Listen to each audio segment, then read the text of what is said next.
اور اس پر اللہ کے سامنے معافی مانگے کہ اوہ یا اللہ میں معافی چاہتا ہوں، میں معافی چاہتا ہوں۔ تو نبی کا کام لوگوں میں پھرنا ہوتا ہے، لوگوں کو کھینچنا ہوتا ہے، اس کی حفاظت ہو رہی ہوتی ہے نا، وہ کوئی ادھر ادھر ہو ہی نہیں سکتا کہ عصمت کا سایہ ہوتا ہے۔ اب ہمارے ساتھ تو ایسا معاملہ تھا نہیں، اور پھر اس امت کو عروج ملا، 1000 برس کی حکومتیں ملی، ساری دنیا میں آدھی دنیا سے زیادہ انہوں نے حکومت کی، تو بہت سے عوامل جمع ہوتے گئے، اس کی میں نے تھوڑی تفصیل آپ کو بتائی تھی۔ پھر ہندوستان کی حد تک تبلیغ کا کام یہاں سے 1926 میں تبلیغ کے کام کی ابتدا ہوئی۔ مولانا الیاس صاحب رحمۃ اللہ علیہ صوفیاء میں سے تھے، علماء میں سے تھے، اگر وہ اسی طرز پر چلتے جو چل رہا تھا تو کوئی خانقاہ بناتے یا کوئی دارالعلوم بنا لیتے، نظام الدین میں کوئی دارالعلوم بنا لیتے، خانقاہ بنا لیتے۔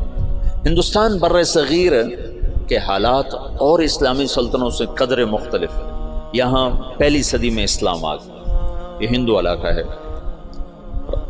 یہ جو سری لنکا ہے، یہاں عرب تاجروں کے ذریعے سے یمن سے جو آتے تھے بحری جہاز، ان کی تبلیغ سے یہاں اسلام آ گیا، اور یہاں کا جو راجہ تھا وہ تو مسلمان نہیں تھا، لیکن عوام الناس میں اسلام آ گیا۔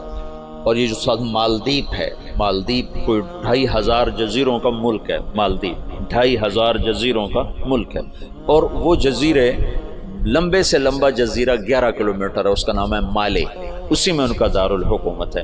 باقی سارے جزیرے بس ایسے جیسے تمہارا مدرسہ ہے، اتنا ایک جزیرہ ہوگا، ایسے وہ چھوٹے چھوٹے جزائر پر ہے۔ عنبر وہاں بہت نکلتا ہے، اللہ نے ان کو رزق دیا ہوا ہے عنبر کے ذریعے سے۔ تو یہ ان جزائر سے ایک قافلہ جا رہا تھا، اس میں یہاں کچھ عرب قبائل آباد ہو گئے تھے، تو ایک قافلہ بحری جہاز پر سری لنکا کے بادشاہ نے تحفے تحائف ولید بن عبد الملک کو دی، ان سے دوستی لگانا چاہتا تھا۔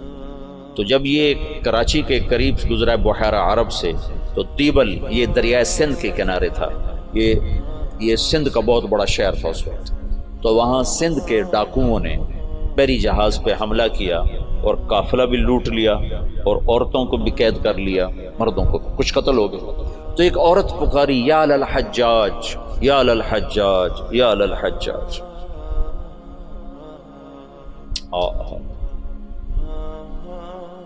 عروج کے دور میں فاسق کیسے ایمان والا تھا۔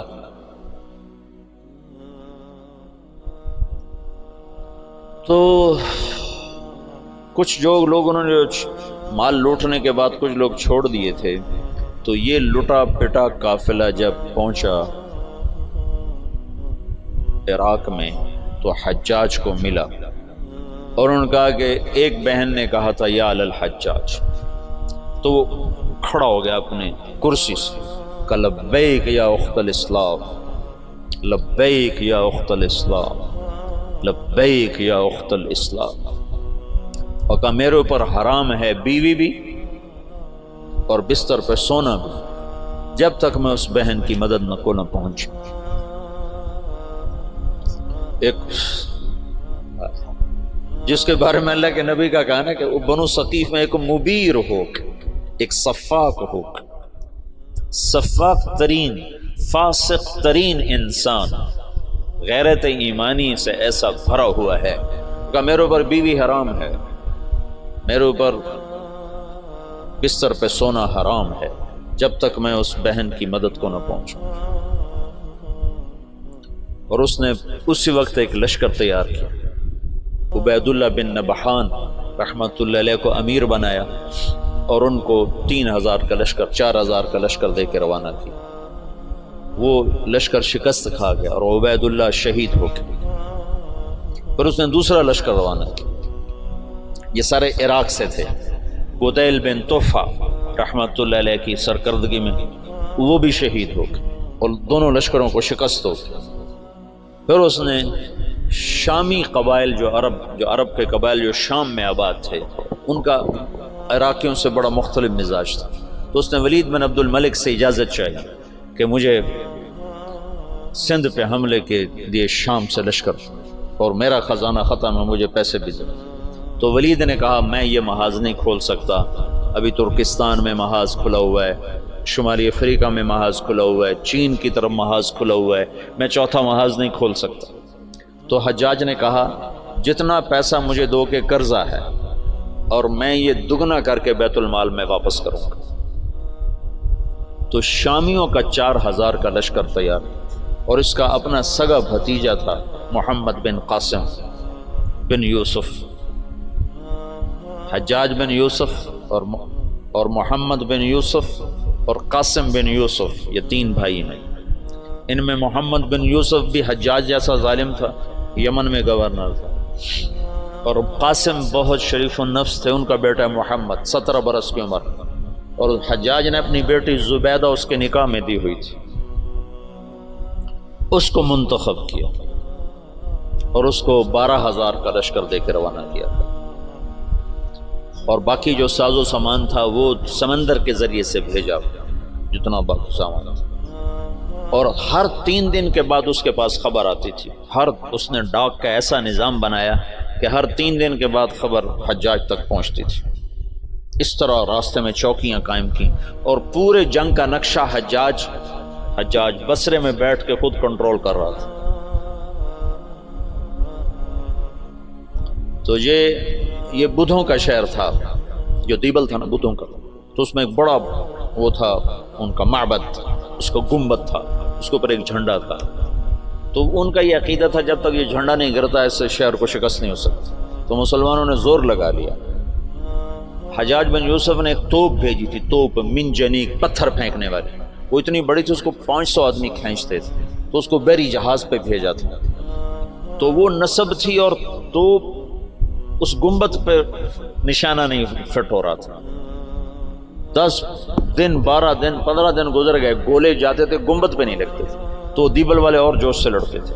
تو حجاج بن یوسف نے وہاں سے خط لکھا کہ اس توپ کا زاویہ 1 درجہ نیچے کر کے فائر کرو، 1 درجہ نیچے کر کے۔ اور محمد بن قاسم اس دن خود توپ پر آئے، ان کا آج میں خود پھینکوں گا۔ تو محمد بن قاسم نے خود اس دن پتھر تو رکھنے والے بہت سے لوگ ہوتے تھے، پھر اس نے خود اس کو کھینچ کے جو پھینکا تو پہلا ہی پتھر جا کے جھنڈے پہ لگا اور گنبد پہ لگا، اور گنبد ٹوٹا تو شہر والوں نے ہتھیار پھینک دیے۔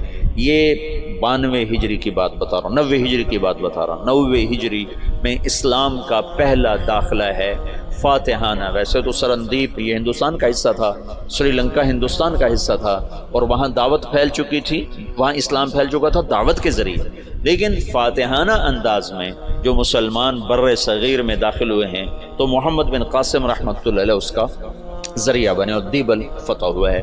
راجہ داہر اس وقت وہ پورے سندھ کا بادشاہ، پورا ہندوستان 2 حصوں میں تقسیم تھا، ہند اور سندھ۔ سندھ یہ نہیں جو آج ہے، یہ سندھ بمبئی تک تھا، یہ سندھ بمبئی تک اور دیپال پور تک اور ادھر سے بمبئی تک، یہ ایک پورا علاقہ تھا، باقی ہند الگ علاقہ تھا۔ راجہ داہر اس سارے کا بادشاہ تھا۔ راجہ داہر ایک دفعہ بیٹھا تھا تو ایک نجومی آیا، تو اس کی بہن بھی ساتھ بیٹھی تھی، تو اس کی بہن نے اپنا ہاتھ دکھا دیا نجومی کو کہ میرا ہاتھ دیکھو۔ نجومی نے کہا یہ لڑکی آئندہ سندھ کے بادشاہ کی بیوی بنے گی۔ تو راجہ داہر تو پریشان ہو گیا، یہ میرے گھر میں میرا دشمن پیدا ہو رہا ہے۔ تو اس نے اپنے وزیر کو بلایا، کہنے لگا نجومی نے کہا ہے کہ یہ میری جو بہن ہے یہ سندھ کے بادشاہ کی بیگم بنے گی۔ تو وزیر نے کہا تو خود شادی کر لے سے، قصہ ہی ختم۔ میں نے کہا بے غیرت مجھے کروائے گا، ساری دنیا کیا کہے گی بہن سے شادی کر لی۔ تو وزیر چپ ہو گیا، اس نے ایک بکری لے کر اس پر مٹی مل دی، مٹی کی تہ پہلے اس پر اچھی طرح لگائی، پھر اس کے اوپر باریک مٹی ڈالی، پھر اس پر پھول کے بیج ڈالے اور اس کو ہلکا ہلکا پانی لگوانا شروع۔ تو اس کے پشت کے اوپر پھول ہی پھول ہو گئے۔ تو اس نے وہ بکری ایک نوکر کو دی کہ جاؤ اسے بازار کا چکر لگواؤ۔